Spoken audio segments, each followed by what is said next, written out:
everyone. This is a special edition of Colorado Mesa University's Facebook Live. We've been using this format over the last year and a half as really an opportunity to communicate with our campus and our community, parents and students, around COVID response. Over the last month, we have redirected these Facebook Lives around our Maverick Momentum Tour as we celebrate the people and purposes and places of our university. Tonight is a really special conversation because we get to tap into what we call a dual role and mission university.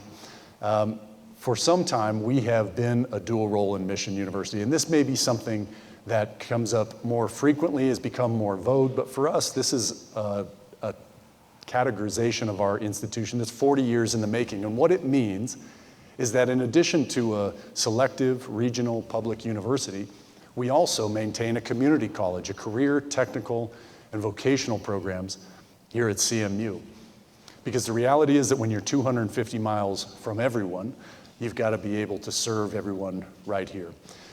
Today we've got a really esteemed group of panelists, and I'm going to start by allowing them to introduce themselves. So Rex, if I can ask you to start. I'm Rex Nelson. I'm the president of Western Filament Incorporated. We're a textile manufacturing company here in town. We're neighbors with WCCC. We're just right down the street from them. Forget Sunderman, Vice President for Community College Affairs, right here at WCCC. Alan Golden, I'm the director of Technical College of the Rockies down in Delta. I'm Barbara McLaughlin. I'm a state representative from Durango. I represent 6 counties in southwest Colorado. So Representative McLaughlin, I want to start with you. You know, we've had this conversation over a number of years as we think about our economy, we think about meeting young people where they're at, providing them with a suite of opportunities. Talk to us. You're the chair of the Education Committee in the State House of Representatives. Great to have a Western Sloper in that role. Talk to us a little bit about your work in state policy making at the Capitol. Thank you very much. I'm really happy to be here. What an amazing school. I didn't know about this, so this is quite the treat for me. We do, in the committee, we do pre-K through college. So we cover all realms of education. And over the past several years, we've really tried to get vocational education as a big, important part of what we do. Not everybody goes to college, and I think we need to realize that there's really fabulous careers out there, and you don't need to go to college and get into debt for it. You can go to a fabulous school like this, get out, have a job, have a family, maybe buy a house. I don't know. You can't do that in Durango necessarily, but it's really an exciting opportunity for everybody. And I think bringing from the high school up to here, I think it's a brilliant move because kids in high school are wondering what I'm going to do and I can't afford college, so what else is there? Well, here's what else there is. It's a really great higher education. And so we are emphasizing that a lot in the legislature and trying to get more people into schools, anything past high school. So this is a really fabulous program for that. So I'm really happy to support you on this. Well, Representative McLaughlin, I appreciate that comment. And as we think about our work, obviously there are some commonalities between rural and urban areas, healthcare and the hospitality industry and so forth, but there's a variety of other things that we have to do, obviously, in a more rural area like sustainable agriculture, supporting the oil and gas industry, and a variety of related industries. Rex, you are a business owner. Tell us about your organization and the way that you articulate with programs like those at Western Colorado Community College. Sure. We're, again, a textile manufacturing company. We're an 83-year-old company. We've been around for a very long time. Moved here in 1990 from California, one of the relocate companies originally. And we make a lot of great products that go into many, many different industries. But one of the main industries we sell into is in the commercial and military aerospace market. And we make wire harness materials that go over the wire bundles that run through an aircraft. So we sell to companies like Boeing, Lockheed, Rolls-Royce. We sell to Tesla, SpaceX, Chevy, automobiles, just a number of different types of companies. So kind of a really high-tech company that works with really high-tech fibers and converts those into some really interesting applications. But we've established a partnership with both CMU and WCCC with regards to recruiting talent from the organization. I constantly reach out asking for people to come into our organization. We work with the engineering team, we work with their accounting team. Frankly, over 85% of our current management staff are all CMU alumni, which is kind of impressive, down to actually from our quality manager all the way down to just our IT person, for example.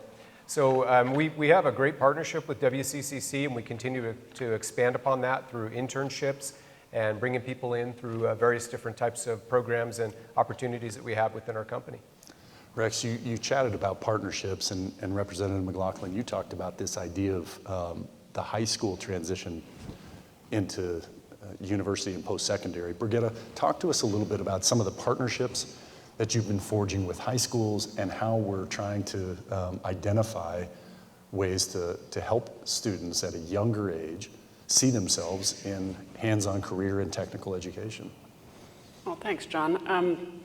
So we started this 30 years ago, and it was really a partnership with the school district, the businesses, and the university, allowing students to try something out. It was really just elective credit. But over those 30 years, and especially in the last 10, those same students still come here every day from the high schools, every single one in the Valley, and have received nearly 5,000 credits. That's $1.5 million savings to the families of this community, because those credits are free to those families while they are in high school.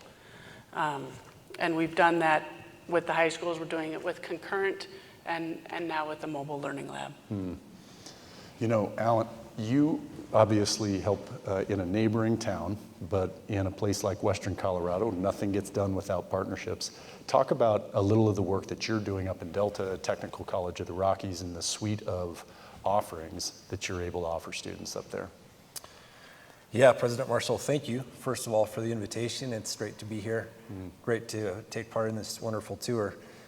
You know, we're one of 3 area technical colleges in the state. So Emily Griffith is the other one. Pickens is in Aurora. Emily Griffith is in Denver. We're the only rural one. So we have a service area that's 10,000 square miles, much like your service area. So yeah, we have to have partnerships. One of the partnerships I'm most proud of is the articulation work that I've done with Western Colorado Community College.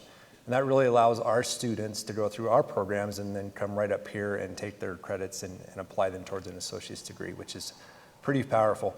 We have a lot of the same programs at different levels. We do have a few unique ones. We have an HVAC program, and we're working on expanding our program list as well, just as Western Colorado Community College is. But yeah, I believe strongly in the power of career and technical education. I think every aspect of your life somehow is impacted by that. If you think about when you wake up and your heater comes on, if you don't have an HVAC technician, that's not going to happen. So the car you drive, every part of your life is really impacted by somebody in CTE. Representative McLaughlin, you are in Southwest Colorado. Obviously, we're sitting here in Northwest Colorado, where sometimes there's more jackrabbits than people. Talk to us a little about your perspective of the unique nature of having to serve these vast areas and can't basically travel between any of them without traveling through 1 or 2 mountain passes, right? This is very true, yes. Red Mountain Pass. You know, I think in the legislature, everybody thinks the big arguments are between Democrats and Republicans, but I think there's more strife between rural and urban than there is Democrat and Republican. They really don't get us.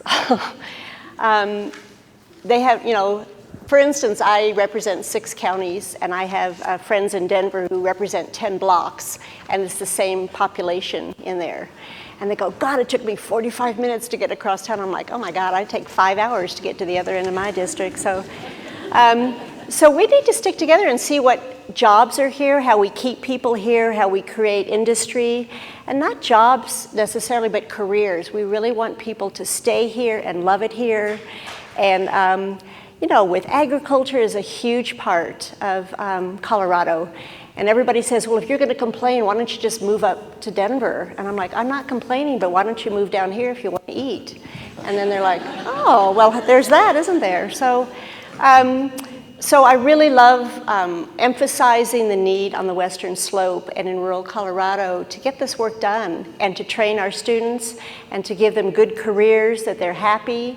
And I guess starting them off in high school is really great, because if they don't like it, they can switch then instead of switching when they're 40 years old and going, I've never liked this job ever. So, so I think keeping kids in rural areas, we like rural Colorado, and I have to live in Denver part of the year. Yeah, parking just drives me crazy. All my gray hairs I attribute to parking in Denver. So, so I really want to have rural Colorado thrive, and I think this is a great way to do it, is to educate the next generation with careers in rural Colorado. You know, I appreciate you talking about that dynamic of urban versus rural, and sometimes even more strength or strife between that and partisanship. And you know, during COVID, I think in some ways this became even more clear to us.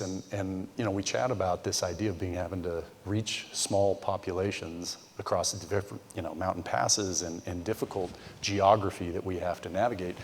Brigitte, you partnered with a foundation, the Sturm Family Foundation, at the outset of COVID to pilot this idea of a mobile learning lab, a 16-wheeler pulling a tractor trailer that has a classroom inside it to be able to take career and technical education. Talk to us about how important that is in rural Colorado and how that helps us reach students in today's workplace. I'll start with the story. So we were taking it everywhere. Take it one spot in Quebec. I'm taking a break, I'm going hoarse, and these kids come up and they said, are you the mobile learning lab lady? I go, yes. And these kids I've never met hugged me. They were like, we would have never been able to see something like this if you wouldn't have brought it up. And really, even at the end of the day when you're tired, that's what keeps us going. And so Quebec's maybe 30 minutes away, but to them, it's another state. They can't get anywhere. And so bringing this mobile learning lab, and not just any mobile learning lab, it is the future. It's automation. It's what they can all, we were bringing their dreams right to their doorstep. And I think that to me is what we're about. Yeah, it's interesting, you know, and I think, Alan, a little bit about our future throughout the region. And oftentimes we think about how are we going to get students to come to us. But I think this dynamic maybe allows partners and consortia to start thinking about how we take the classrooms to these small towns. Talk to us a little about how some of the challenges you've dealt with geographically, whether that's the Roaring Fork or on the far side of Delta County. How have you tried to reach those communities that really need access but have a hard time getting to you? Yeah, I think that's a real challenge. I mean, Brigitte's story is very touching, but I've seen that happen so many times. And so we really have to figure out a way to get that education to those communities. And we've done a few things. We have a small campus in Gunnison where we're teaching cosmetology and CNA. One of the other focuses we've had is providing some hybrid training. So places like Norwood and Nucla can do our CNA classes. And so we can get high schoolers the training there that they wouldn't have access to otherwise. But that's going to be an ongoing focus, and we look forward to continuing to be able to serve all of our 6-county area much better. You know, it strikes me, during the pandemic, everybody sort of shifted to this remote learning conversation. But of course, when you're talking about CTE, much of this is not remote learning. It's hands-on, it's tactile, it's kinetic. You know, Alan, Brigitte, how do you think about blending those two modalities in the future? What does that look like as we start to look out on the horizon? I think big picture, it's really being innovative every day, trying to figure out how we work together at different schools. We have different programs. How do we allow those programs to work in different areas, whether it's mobile learning labs, hybrid, but it's really what this is about. It's, if you don't have the partnerships, if you can't form that with businesses, maybe use a business to use their lab. Go to FRU to use their lab because we have too many students here. If you don't think out of the box, we're not going to be able to help the rural communities. Yeah, I would just echo that and say, you know, it's one thing to look at it as a barrier or an obstacle. It's another way to say that's an opportunity. Mm-hmm. You know, we can get into a business and use some of their CNC machines. We can get into a business, use some of their welding equipment, and then we create a connection that's going to help them as well. Representative McLaughlin, you talked about this idea of trying to provide our students in rural areas a pathway to stay here. Rex, I was chatting with the chief of police down in Montrose a few weeks ago and chatting about this challenge that they have in Montrose where they might bring somebody in and get them trained up and then they head to a bigger city because they didn't grow up in a rural area. And he talked a lot about this idea of how we're going to try and grow our own, finding kids who are in a rural area that understand that lifestyle and want to be part of that. You shared that about your workforce and being able to bring those students up through CMU and WCCC. Talk to us about how that experience has affected you and how you see your ability to grow your own right here in Grand Junction. Sure.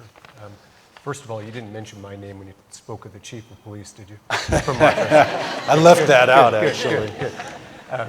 So we're unique in the fact that we don't have a lot of really skilled technical positions in our plant as an hourly worker. Most of our employees are just basically high school graduates, maybe some technical school, technical education, and we have an unbelievable workforce still.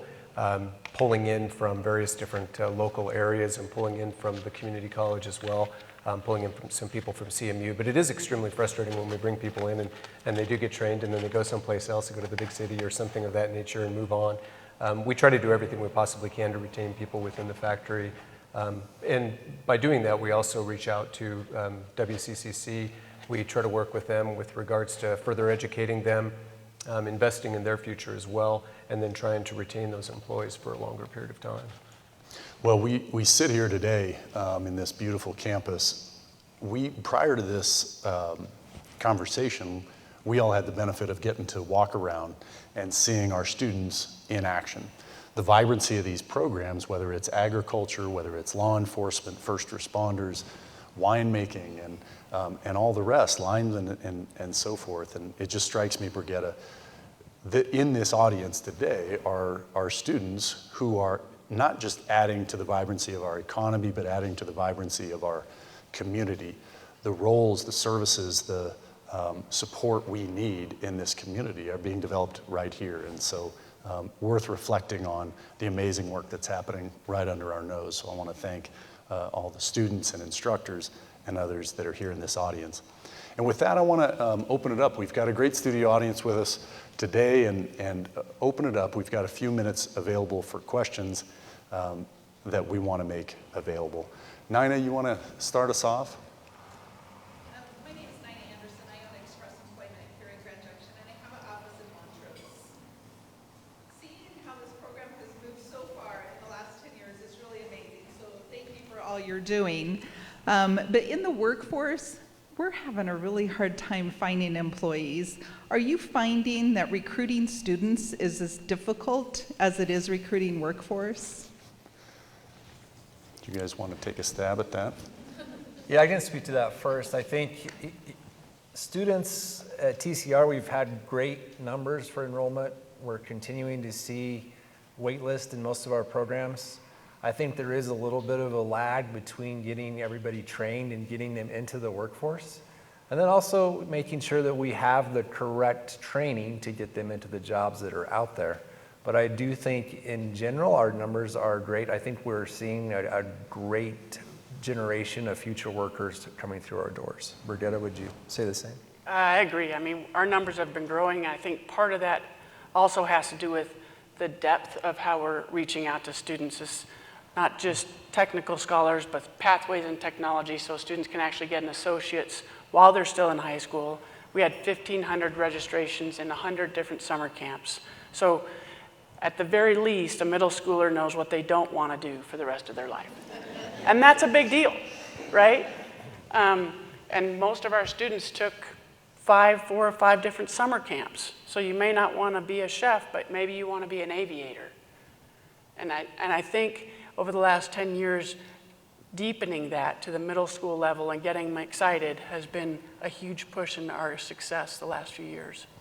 Yeah, Nina, I appreciate that question so much because it does strike me that this ongoing work as a community, that we have to have this conversation with friends and families and neighbors about the reality is that old construct, what I would think of as kind of an anachronism of the 1960s, that you either go to college or you're not going to be successful. It's just wrong, because the reality is that there's so many different pathways that our economy needs and that families need, and there's so many different talents and aptitudes. And so our challenge really is to provide this continuum of opportunities. And as a community, we've got to continue to help our young people see that pathway, see those opportunities, and encourage it along. And so I'm grateful to have partners like so many in this room that are continuing to have that conversation as we change that idea about what our culture says success looks like. Thanks for that question. Are there other questions in the studio audience today? Yeah, go ahead, young lady. We've got a microphone that's coming over to you. Hi, so I was one of the actors out in the scene today. My name's Maddie H. I'm glad to hear that, Maddie, because you look like you've had a rough afternoon. Yes, it was a big laceration to my head here. My biggest question is, so I'm originally from out of state, and I do come from a rural area as well. But when I came to CMU, I noticed that WCC was not as promoted on the main campus at CMU.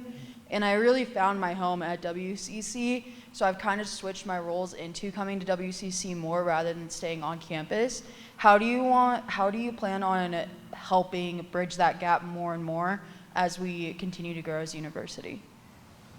Brigitte, you want to take a shot at that? I'd love to. I think we hear that a lot. I mean, we're smaller, and so we have a tendency to feel like a family. And if I didn't see you in class at 7, I'm going to find you. They don't like it the first time, but they like it afterwards because we remember. But really having a presence at CMU, I think we're doing that more and more all the time, as far as our faculty and staff being part of different events at CMU.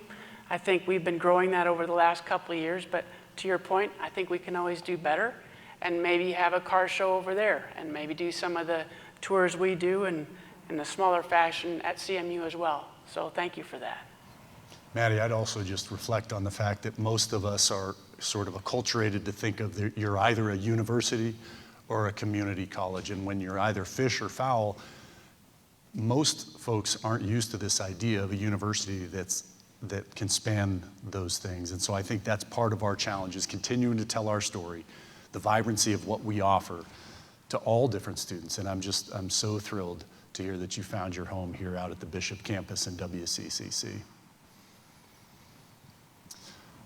Are there any other questions before we wrap up today? There's a question over here somewhere. Sorry, there's some bright lights over here.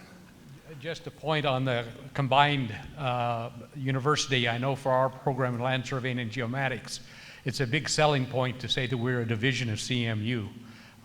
It gives the people throughout the state that image that we're part of a bigger entity, and it's helping us a lot, and I think continuing to promote that idea. You're unique as a university having a community college as part of you, and this community college is unique in having a university as part of it. That's not the typical for community colleges, and I'd sure like to see that continue. Well, I'm thrilled to hear you say that, and I do think it comes back to this sort of Western Colorado ethic, where if you can put the vanity projects aside and in humility just recognize the importance of all the various elements of this institution, we're a lot stronger because of each other, and I appreciate those comments a lot. Yeah. Yeah, there's a question over here.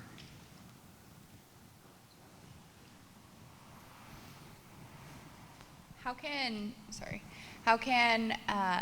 outside entities as well as the state work with CMU and WCCC and local businesses to better help support the success of WCCC students as well as CMU students? And they're kind of one and the same, but how can these outside entities help? Representative McLaughlin, you get this statewide perspective. What's your sense of how communities can come alongside these institutions and best support?